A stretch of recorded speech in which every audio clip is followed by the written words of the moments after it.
కట్గా. ఇక first topic. Sir వాళ్ళేమీ class రూముల్లో ఏసీలు పెట్టమని అడగలేదు. మెస్సుల్లో మంచి వంటకాలు చికెన్ బిర్యానీలు పెట్టమని కోరలేదు. హాస్టల్స్ని 5 స్టార్ హోటల్స్గా మార్చమని డిమాండ్ చేయడం లేదు. వాళ్ళేమీ గొంతెమ్మ కోరికలు కోరడం లేదు సార్. జస్ట్ తమ న్యాయమైన డిమాండ్లు నెరవేర్చమని మాత్రమే అడుగుతున్నారు. చదువుకోవడానికి కావలసినవే అడుగుతున్నారు. కనీస వసతులు, మెరుగైన విద్య మాత్రమే డిమాండ్ చేస్తున్నారు. వాటిని నెరవేర్చడంలో ప్రభుత్వానికి వచ్చిన ఇబ్బంది ఏముంది సార్? పుస్తకాలు చేతబట్టాల్సిన బాసర IIIT విద్యార్థులు ఆందోళన బాట పట్టారు. రెగ్యులర్ వీసీ లెక్చరర్లు ఉంటే మరింత బాధ్యతగా బోధన జరుగుతుంది కదా. ఇదే కదా వాళ్ళు అడుగుతోంది. దీన్ని విద్యాశాఖ ఎందుకు పట్టించుకోవడం లేదు? ఎంతో ప్రతిష్టాత్మకంగా ప్రారంభించిన IIIT ట్రబుల్లో పడింది. ఐటీలో లక్షలాది ఉద్యోగాలు వస్తున్నాయని మనమే అంటాం. ఉద్యోగ అవకాశాలు మెరుగ్గా ఉన్నాయని మనమే చెబుతాం. అందుకు తగ్గట్టుగా విద్యార్థులు చదువులు, స్కిల్స్ ఉండాలి కదా. దీన్ని విస్మరిస్తే అది విద్యాలయం ఎందుకు అవుతుంది? ఈ నిర్లక్ష్యాన్నే నిరసిస్తూ విద్యార్థులు ఆందోళనకు దిగారు. అసలు విద్యార్థుల డిమాండ్లు నెరవేర్చే ఆలోచన ప్రభుత్వానికి ఉందా?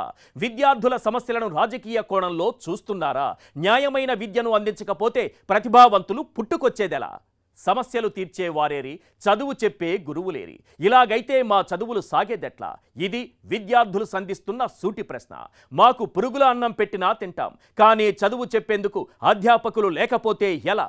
ఓవైపు విద్యార్థుల సంఖ్యను పెంచిన ప్రభుత్వం అదే లెక్కన అధ్యాపకుల సంఖ్యను ఎందుకు పెంచడం లేదు? మా వర్సిటీకి రెగ్యులర్ వీసీ లేరు. ఇన్ఛార్జ్ వీసీ ఇష్టమున్నప్పుడు వస్తారు, పోతారు. ఆయన అటెండెన్స్ వెరీ పూర్. వీసీ క్యాంపస్లోనే ఉండాల్సిన అవసరముందా లేదా?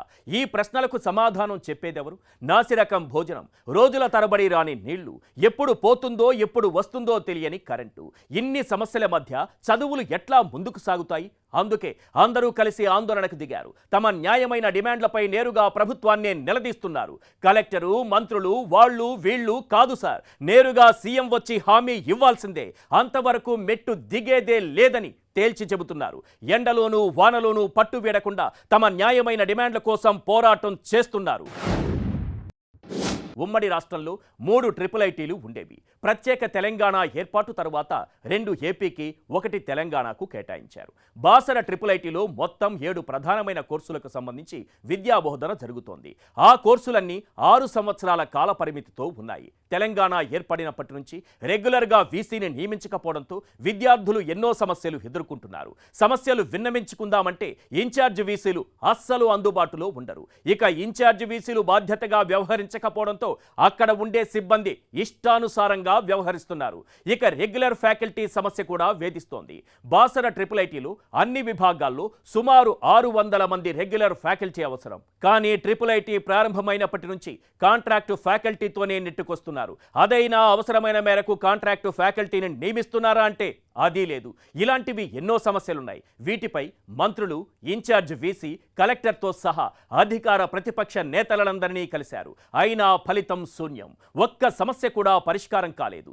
దాదాపు 9,000 మంది విద్యార్థుల సమస్యలు ఎవరికీ పట్టడం లేదు. అందుకే కడుపు మండి అంతా ఆందోళనకు దిగారు. IIIT విద్యార్థుల ఆందోళన కొనసాగుతున్న సమయంలో కొన్ని ప్రశ్నలు వినిపిస్తున్నాయి. అవేంటో ఒక్కసారి మనం స్క్రీన్ పైన చూద్దాం.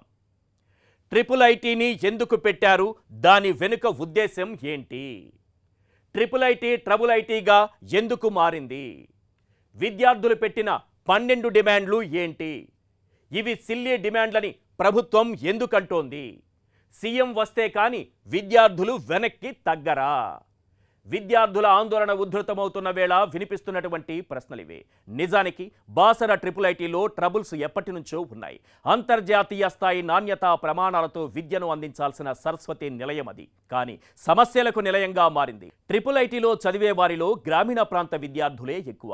అందులోనూ మారుమూల ప్రాంతాలకు చెందిన నిరుపేద విద్యార్థులు ప్రభుత్వ పాఠశాలల్లో కష్టపడి చదివి IIITకి ఎంపికై ఏదో సాధిద్దామని, ఉన్నత స్థాయికి ఎదుగుదామని, పెద్ద పెద్ద ఉద్యోగాలు చేసేద్దామని, కలలు నెరవేర్చుకుందామని ఇక్కడ అడుగుపెట్టిన వారికి నిరాశే తప్ప కలలు నిజమయ్యే పరిస్థితులు లేవు.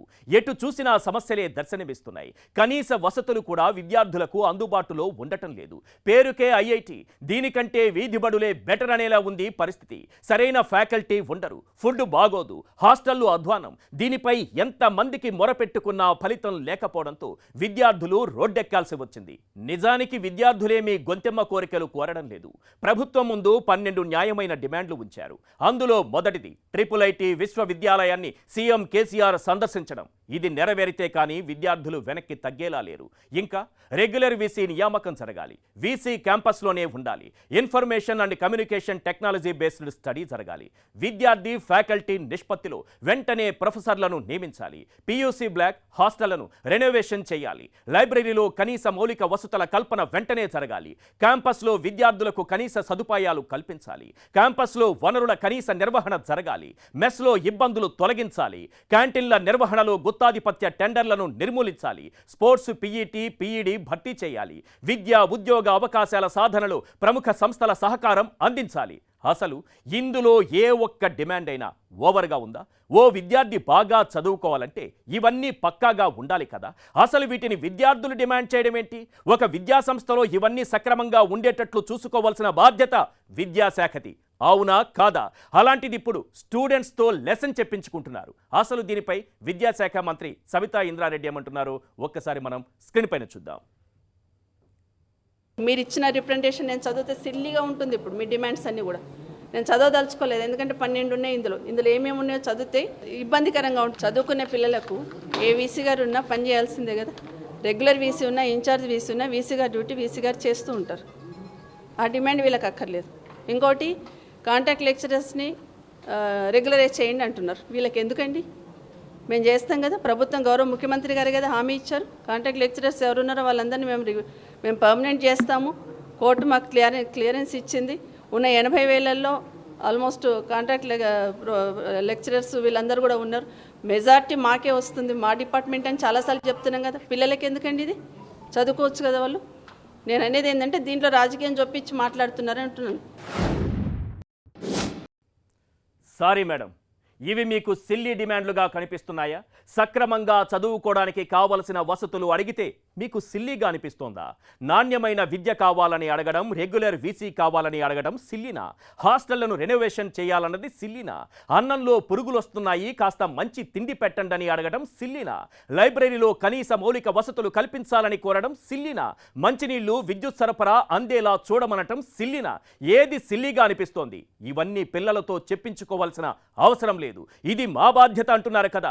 మరి ఆ బాధ్యతను ఎందుకు నిర్వర్తించలేకపోతున్నారు? ఎందుకు నిర్లక్ష్యంగా వ్యవహరిస్తున్నారు? విద్యార్థులు రోడ్డెక్కే వరకు ఎందుకు తెచ్చుకున్నారు? ఇప్పుడు చెప్పండి, ఎవరి తీరు, ఎవరి వ్యవహారం సిల్లీగా అనిపిస్తోందో? పైగా ఫ్యాకల్టీని రెగ్యులర్ చేయకపోవడంతో వీళ్ళకేంటి సంబంధం అని సవితా మేడం అంటున్నారు. మేడం, వాళ్ళ డిమాండ్లు మీరు సరిగ్గా చూడలేదేమో. వాళ్ళు కాంట్రాక్ట్ ఫ్యాకల్టీని రెగ్యులర్ చేయాలని అనడం లేదు. కాంట్రాక్ట్ ప్లేస్లో రెగ్యులర్ ఫ్యాకల్టీ నియామకం చేయాలని డిమాండ్ చేస్తున్నారు. రెగ్యులర్ వీసీ కావాలని అడుగుతున్నారు. ఏ రాజకీయ నాయకుడైనా గుర్తుంచుకోవాల్సింది ఒక్కటే, వాళ్ళంతా చదువుకునే పిల్లలు. వాళ్లతో రాజకీయాలకు సంబంధం లేదు. దయచేసి వాళ్లను అందులోకి లాగకండి. వాళ్ళ మానాన వాళ్లను చక్కగా చదువుకోనివ్వండి, అంతే చాలు. బాసర ఐఐటి విద్యార్థులు ఎక్కడా వెనక్కి తగ్గే పరిస్థితి కనిపించకపోవడంతో ప్రభుత్వం ఓ మెట్టు దిగింది. Basara Rajiv Gandhi university of knowledge టెక్నాలజీస్కి డైరెక్టర్గా ప్రొఫెసర్ సతీష్ కుమార్ని నియమించింది. దీనిపై హర్షం వ్యక్తం చేసిన విద్యార్థులు డైరెక్టర్ నియామకం వల్ల సమస్యలు తీరిపోవని అంటున్నారు. అసలు బాసర ఐఐటిని ఎందుకు పెట్టారు? దాని వెనుక ఉద్దేశం ఏంటి? ఎలాంటి లక్ష్యాలతో దీనిని స్థాపించారు? ఆ లక్ష్యాలు నెరవేరే దిశగా ఇక్కడ పరిస్థితులు ఎందుకు లేవు? దీనికి కారకులెవరు? హైదరాబాద్ ఐటీ హబ్గా ఎదుగుతోంది. అంతర్జాతీయ కంపెనీలు హైదరాబాద్ అడ్రస్ వెతుక్కుంటూ వస్తున్నాయి. ప్రతి ఏటా కంపెనీలు, ఉపాధి అవకాశాలు పెరుగుతూనే ఉన్నాయి. వాటికి అవసరమైన మానవ వనరులను ఐఐటిలో శిక్షణనిచ్చి అందించవచ్చు. మెరికల్ లాంటి వారిని తయారు చేయొచ్చు. ఉద్యోగాలు వెతుక్కుంటూ వారి గుమ్మం ముందుకు వచ్చేలా స్కిల్స్ డెవలప్ చేయొచ్చు. దీంతో అటు విద్యార్థులకు ఉపాధి దొరుకుతుంది, ఇటు కంపెనీల అవసరాలు తీరుతాయి. కానీ ఆ దిశగా ఎందుకు చర్యలు తీసుకోరు అన్నదే ప్రశ్న. విద్యార్థులు అడుగుతోంది ఇదే కదా. దీనికెందుకు సమాధానమివ్వరు? ఒక్కటి మాత్రం నిజం, బాసర ట్రిపుల్ ఐటీ తెలంగాణకు ఎంతో ప్రతిష్టాత్మకం. ఆ ప్రతిష్టను నిలబెట్టేలా ఉండాలి మన చర్యలు. దాని ఘనత దశ దిశలా చాటేలా ఉండాలి మన చర్యలు. బాసర పేరు వింటే సరస్వతి పుత్రులు గుర్తొచ్చేలా ఉండాలి మన చర్యలు. అది దారి తప్పినప్పుడు విద్యార్థులు రోడ్డెక్కుతారు, పుస్తకాలు పక్కన పెట్టి పోరాటం చేస్తారు. రోడ్డెక్కిన విద్యార్థులు మళ్ళీ తరగతి గదుల్లోకి వెళ్లాలంటే ఏం చెయ్యాలన్నది ప్రభుత్వం చేతిలోనే ఉంది. ఇప్పుడు సీఎం కేసీఆర్ నేను విన్నాను, నేను ఉన్నాను అని ఒక్క ప్రకటన చేస్తే చాలు, విద్యార్థులు ఆందోళన విరమిస్తారు, చదువుల బాట పడతారు. ఇది మాత్రం క్లియర్ కట్.